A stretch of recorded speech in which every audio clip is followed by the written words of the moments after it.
Welcome to another edition of 805 Sports Talk, and as you can see, we got the whole squad here today. Kenny Kress, Elliott Stern, and Lorenzo J. Reyna. I'm Joe Bailey, and the day before Thanksgiving, it's usually about football season, and that's what we've been busy covering the last couple weeks. And on Friday night, we saw two of our local teams go down. Arroyo Grande lost to Valencia, and I was at Calabasas seeing St. Joseph lose that game 42-19. It was an interesting matchup. I got a video recap of how everything went down, and there was some late drama there, even though the game was out of reach. You can't do this. Everything we've done has led you to this point right here. Every decision, every game we've played, right here, right now. You can do it. I believe in you. These coaches believe in you. These fans believe in you. The only people who don't are them. St. Joseph coach Dustin Davis got his team fired up before Friday night's quarterfinal game in Calabasas, and it paid off with an interception from Mike Ramirez. He returned it down to the 40, giving St. Joseph some life early on.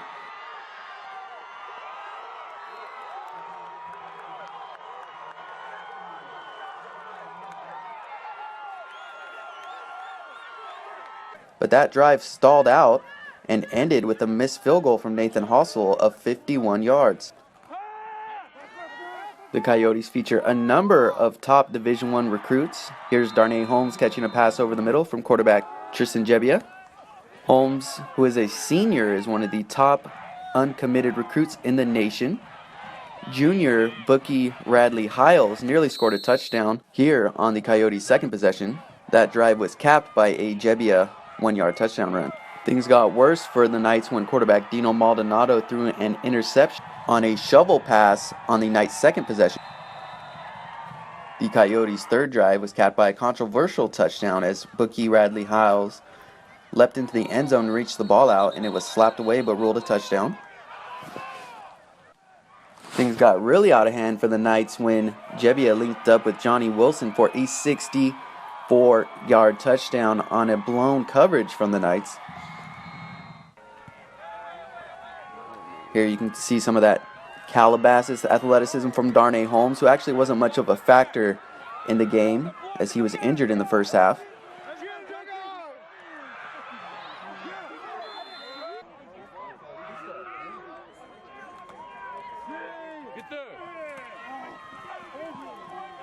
Holmes took a number of hard hits from the St. Joseph defense.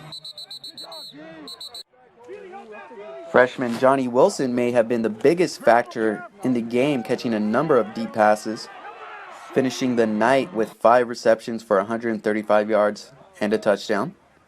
Jebbia finished 19 of 31 for 287 yards and 4 touchdowns with the 1 interception by Ramirez. In the end, the Coyotes just had too much talent and athleticism. Here's a 3-yard touchdown catch by Keyshawn Johnson Jr. The Coyotes showed they're pretty physical too.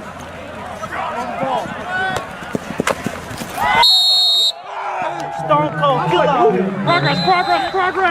Stupid. Let's get it. Here's another touchdown strike from Jebbia right over the middle. This made it 35-0. Though the most spectacular highlight of the night comes from Nate Guzman here. Yes, he did haul that in. Although he certainly did pay for it. Jaden Vargas, a junior, showed that he can play against bigger receivers, making a tackle on Johnson Jr.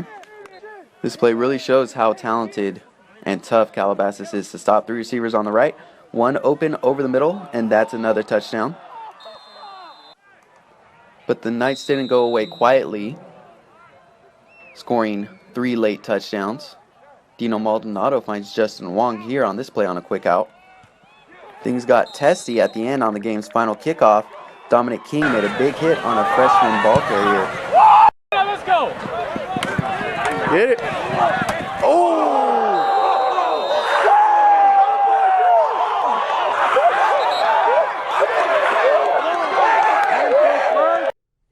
Yeah, so the Knights lost on the road at Calabasas, and the interesting part of that game was how it ended. As you could see that clip, St. Joseph was really fired up even though they were down, that big hit on the kickoff. And watching the handshake line afterwards, it was really interesting. Calabasas coach Casey Clausen, he just had a real kind of stoic look on his face. He wasn't happy with the win, and he wasn't happy with the way that game ended. with St. Joseph playing really physical. There was just 25 seconds left in that game, a big hit on a freshman in the kickoff, and I kind of overheard Casey talking about St. Joseph. He said it was classless, disrespectful, and I don't really agree with that. This is St. Joseph's last game. They're down, and if you want to be one of the top teams in the state, Calabasas is building up that program. You're going to take those shots. You're going to have teams gunning for you every night. They're going to have to deal with that in the semifinals, and if they advance to the championship, that's what you got to deal with if you want to be a top program in the state. St. Joseph, they're playing to the whistle. They don't know the kid's a freshman. They don't know, the game doesn't know that the kid's a freshman. So I've had a problem with that. There was a lot of barking between the coaches after that game. Clausen was just pretty much bordering on irate. And, it was kind of interesting from the media standpoint to see that go down, but I didn't really agree with, being upset from the Calabasas standpoint. And, it's going to be interesting to follow them in the semifinals Friday night and see if they can make the championship game. Another big game in the quarterfinals last week was Lompoc playing at Etiwanda. We got a video report from our correspondent Brian Stanley. The Braves rolled in that game, and they're playing at Corona Del Mar Friday night in the semifinals. The Lompoc Braves football team is spending Thanksgiving together, preparing for Friday's CIF Southern Section showdown with the Corona Del Mar Sea Kings. The Braves head coach Andrew Jones spoke about what Lompoc could face in the semifinals after the team's win over Etiwanda.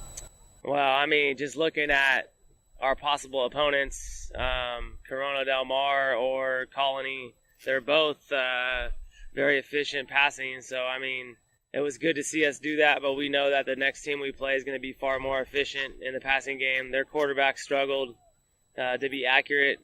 We just got to be disciplined. We have to be able to cover, because those two quarterbacks from those teams are just, they're freaking studs. So it's going to be a tough matchup. We just got to come out and play hard and play physical. And obviously we're going to be on the road, so it's always tough. Sherman Savage took the opening kickoff 90 yards against Etiwanda to begin the Braves' second-round shutout of the Eagles. Savage is excited to be with his teammates on Thanksgiving. To be honest, I think it's going to be great because on and off the field, they brought my brothers. I got my family at home, and I still got them because I have a lot of brothers and cousins on the team. But it just feels great, that just have a big family like this. And this is probably my best family I ever had, and they're always there for me. Running back Toa Taua scored 3 rushing touchdowns in the Braves' 46-0 win versus the Eagles. Jones talks about the impact Taua has on the opposing defenses. And Taua he creates teams to go in a single high safety look, which creates one-on-one matchups on the outside. He's a great runner. I thought today he was pressing a little bit on film. There was a couple times where if he just continued to hit the hole, it would have been great. But he's a heck of a runner. Sherman, who had a big defensive stop against Etiwanda, sees the defense as a strong point in the Braves' game plan. I really want to give it to my offensive line and probably the defense. The defense is really strong. They're always hyped up and active and ready to go hit. And, they're always coming up with the big plays and the booms that we always need. Jones believes the Braves' running game and defense are key for Lompoc to continue on to the championship. Our running game has always been there throughout the season, and that's definitely one of our strengths because we're able to eat up the clock. And then obviously you've got to factor in our defense. Our defense is playing at a high level, and we got to continue to do that if we have any chance next week. For 805 Sports Talk, Brian Stanley reporting. So the Braves do advance to the semifinals. The two teams that lost was St. Joseph and Arroyo Grande, both on the road. Lorenzo, you're kind of familiar with that territory, the Calabasas territory. What did you think about the way that game went down and, St. Joseph getting eliminated in the quarterfinals, once again losing to a top seed? Sounds like there's not going to be any Christmas presents exchanged between Calabasas or St. Joseph, but here's what I will say. If you're Calabasas, it's one thing to be 11-0. It's one thing to be one of the top teams in the Southern California region, but you have to understand, teams are going to be, as what you just said, Joe, they're going to be gunning for you, and not only that, they're going to want to be physical with you. So obviously I wasn't there. Joe, you had a better view of what happened, but you know what? Hey, I agree. It's like, you know what? If we're going to win or lose, we're going to battle to the end. And you know what? I don't think opposing teams care if there's a freshman or a fifth-year senior on the other side of the field. They're going to be coming after him like just full speed. So, credit to Dustin Davis and his crew for, trying to play 4 quarters of football, even though either way you looked at it, St. Joseph was overmatched in this game with the bevy of talent that Calabasas had. Yeah, before that game, Dustin Davis really hyped his team up. They had to get emotional, get fired up because they know it was a huge challenge playing that team. So that's kind of the stuff you're gonna see. Kenny, what did you think about St. Joseph? Taking on Calabasas, and there was a little extracurricular stuff at the end there. How do you feel about the way things ended for St. Joseph? Well, as far as the hit, it was not a late hit, correct? Nope. It was not an intentional helmet-to-helmet, correct? The player did not signal for a fair catch or give himself up in any way, right? Well, I see nothing wrong with the hit. It's football. Calabasas is just going to have to get past that, and my suspicion is they already have. It just sounded like Calabasas is an exceptional team that had way too much for St. Joseph, which is a good high school football team, but their quarterback is a Nebraska commit, and isn't Darnay Holmes also considered one of the top receivers in the country? Number 1 cornerback in 2017. Number 1 cornerback, yes. Who was he committed to? Or? He's not committed right now. In fact, as of right now, he's still considering Stanford, Ohio State, Nebraska as well, especially since they're calling Nebraska Calabrasca. So, and he wasn't much of a factor in that game. For some reason. We always compliment the teams that are getting clobbered, and we see it all the time in the local games. Somebody's losing. We've had teams that can't have trouble winning a game, and we compliment that the coaches say that they fought to the end, they never quit, they showed heart. Well, why would anybody then criticize St. Joe for doing that? They're in a playoff game, they know they're losing, but that doesn't mean they're going to just quit. And we have all seen teams just lose the air and quit, that they just know they can't win, and they fold. And we've seen it in regular season games, we've seen it in playoff games, but we compliment the ones that while losing don't quit, and St. Joe never quit. And I'm sorry the coach from Calabasas doesn't like the fact that his kids got hit, but like you said, they don't sit there and go, number 35, he's a freshman, we can clobber this kid.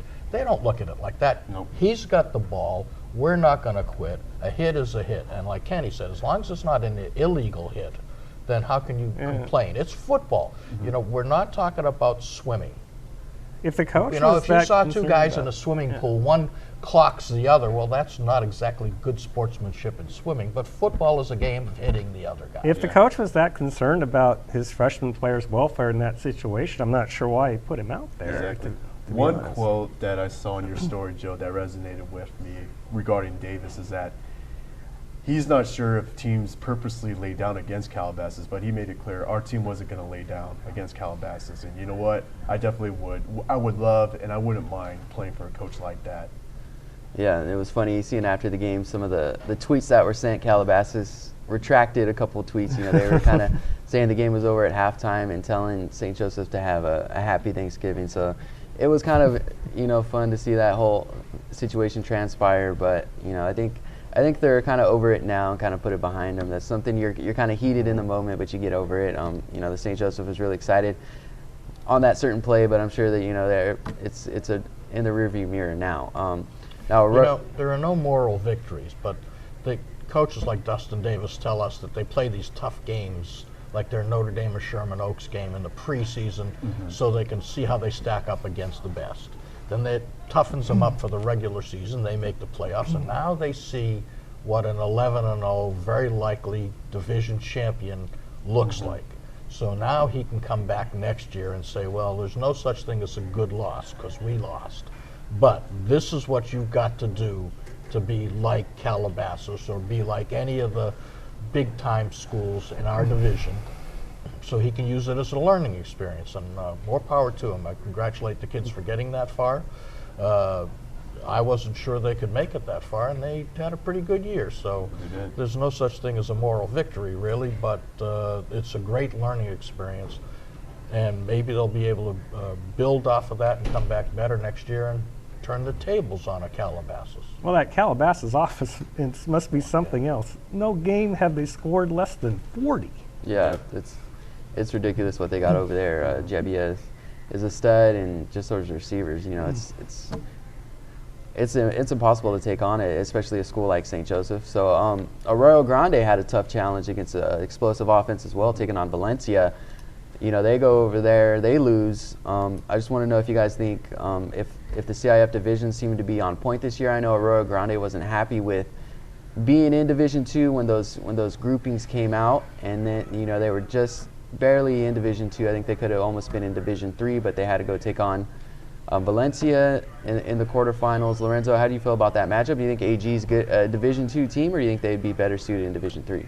I see them more as Division III, Division IV, because here's the thing. Arroyo Grande barely escaped Westlake. Yeah, Westlake was 3-7, but you know what? Gave Arroyo Grande a run for its money. And then being paired up with Valencia, the same Valencia team that shellacked Bakersfield, the state's winningest high school football program.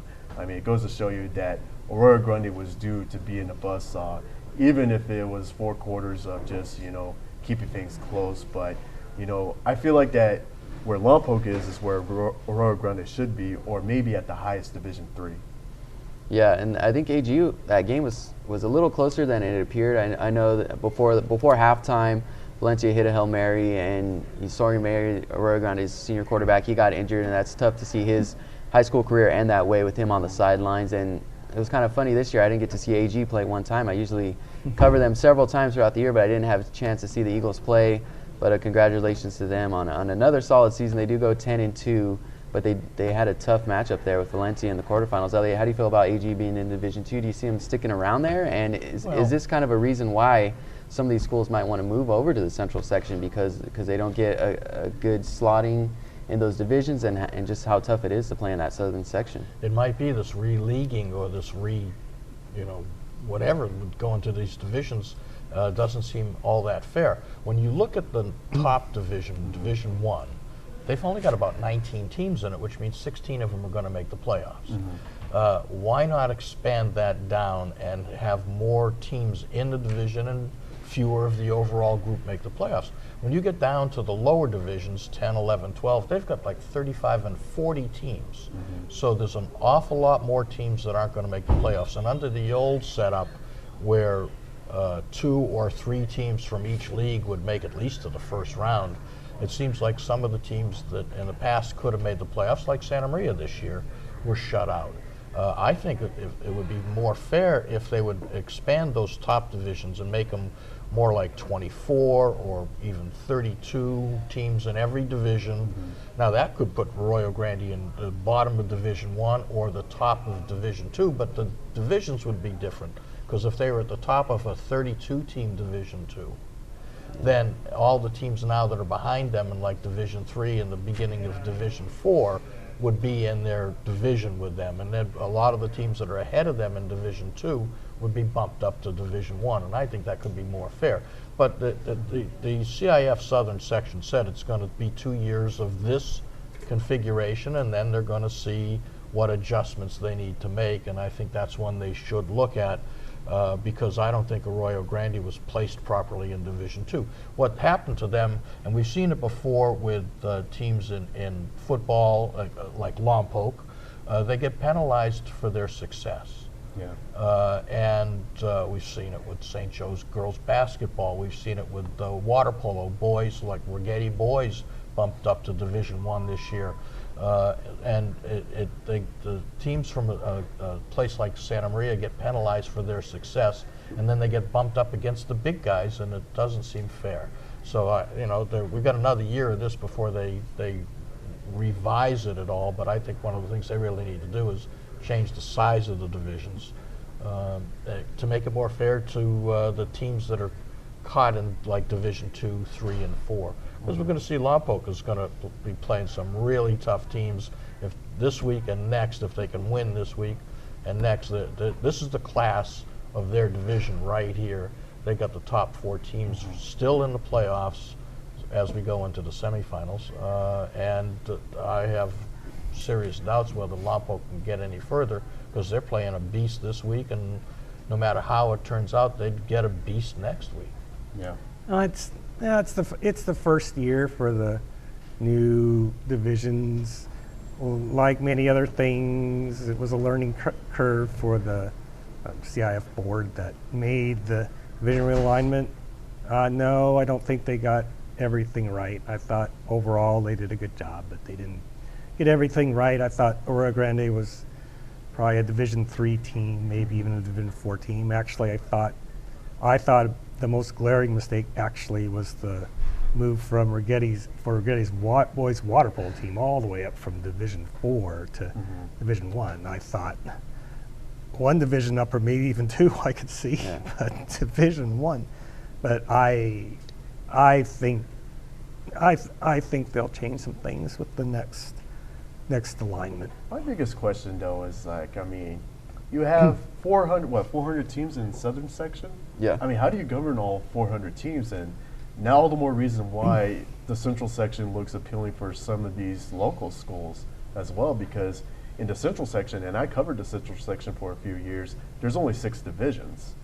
You have the Fresno and Clovis schools in Division I, some of the higher up Bakersfield schools in Division I, and then Division 5 and 6 is usually the smaller communities like Fireball, Mendota, Orange Cove as well. So, you know, good see how things play out. Well, I felt for a while, and I've written once or twice before that the Southern Section, it's just too big, and they've got, you can complain about teams having to travel for hours on buses to a playoff game, but you just can't get around it. California, it's not like, the Southern Section is not, California is not like Texas. Texas is a big, wide state, 4 quadrants, a pretty significant population in every quadrant. California is a long, thin state. The Southern Section has an inordinately large amount of the schools, and a lot of the schools are squeezed into one corridor, the Orange County and Los Angeles corridors. That makes for a logistics problem. I think some of the schools here, which I think is logical, do want to move to the Central Section because they think their prospects of getting to the postseason are better.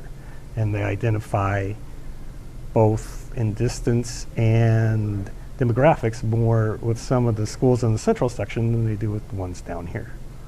Yeah, if we see the populations growing like it is and more schools opening up, I'm sure there's going to be a whole new section at some point, maybe even in this area. There might be a new section, you know, those Ventura County, Santa Barbara County, maybe some more northern counties might want to group up or something, but I'm sure there's going to be, you know, new sections at some point, and it's probably sooner rather than later, you know.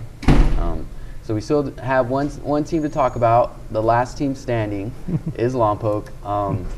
You know, before the season started, we talked about it a lot. We weren't quite sure what the Braves were going to have this year with the new quarterback and missing so many new pieces. But here they are, the last team standing once again. Lorenzo, are you surprised at all to see that the Braves are the last team standing in our area? Absolutely not. I mean, in being around Andrew Jones the last few weeks, he's just the most prepared and just the most meticulous coach I've ever been around.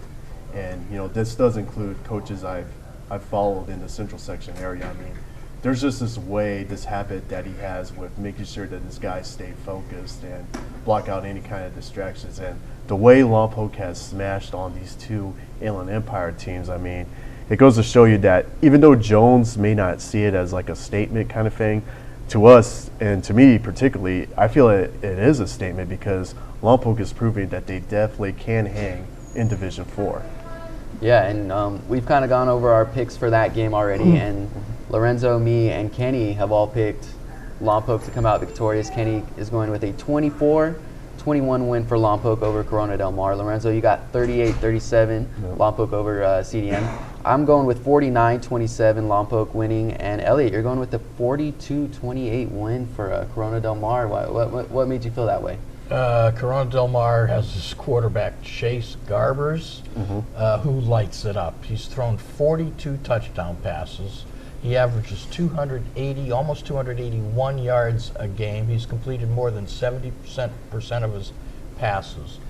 they can strike quickly. Now, I see Lompoc can grind it out. They've got some good receivers like Shamar Savage that can really hurt you, but the ground game is really their strength. I mean, I could see Lompoc grinding out like these 7 and 8 minute drives, and then Corona Del Mar coming back and scoring a touchdown in like a minute. And they could, I mean, Lompoc could have the ball for 36 of the 48 minutes and lose, because they'll just grind it out. And if they get into a hole, they don't have the quick strike. Well, we've seen Shamar Savage run back 90-yard touchdown returns. We've seen him score long touchdowns. So they do have a quick strike, but not as quick as Corona Del Mar. They've got a running back with 12 touchdowns, J.T. Murphy, not quite 1,000 yards on the ground, but they've got this Tay Lee with almost 1,200 yards catching, receiving, and 21 touchdowns, and then they can spread it out. They've got a kid named Shaw with 8 touchdowns and 700 yards. They can just fling that ball around, but I mean, when you look at it, 3,370 yards in 11, 12 games now, with a 281 yard per game, they're just going to throw it up and make Lompoc's defensive backs work. And you know that for him to be able to do that, his offensive line has got to be pretty stout. So if he gets the time to throw, now if you get guys like Toa that can bust through there and disrupt his rhythm, it could be a different story. But I just see that this is going to be an aerial attack where they're just going to throw and throw. And this Garbers, he's going to Cal, is that right? Yep. And Lee is drawing interest from some pretty interesting schools, some good-sized schools. So these are, Division I college football players in their high school careers. It's going to be a tough. Lompoc can win. If anybody's prepared the team, it's Andrew Jones. But I just am thinking that just going to throw the ball all night long and see if Lompoc's defensive backs can respond. Garbers, no doubt, will be the top quarterback or the best quarterback Lompoc will face all season long. But here's the thing that we probably should keep in mind. This Lompoc secondary had 4 interceptions against what was supposed to be a pretty good Etiwanda passing game. So hence why I feel like I just shouldn't sleep on Lompoc in this matchup right here. Yeah, I think Lompoc's been ready for this game all season long. I'm sure they've been, hoping to meet up with Corona Del Mar all season, and here it is. I think they're ready for it. I think they did great last week, like you mentioned, 4 picks against Etiwanda. Greg Lewis has been great. Dallas Canley's been out, so that's going to be tough to replace him. But Shamar Savage has really stepped up. You talk about the D1 athletes that Corona Del Mar has, but I think Lompoc has a couple as well. And Toa is for sure a D1 athlete, and I see Shamar Savage, once he gets some attention, he's got all the tools to be a D1 athlete, and he's going to be playing both ways. So I think those couple guys will be huge for Lompoc. I think that rushing attack for the Braves is going to get going.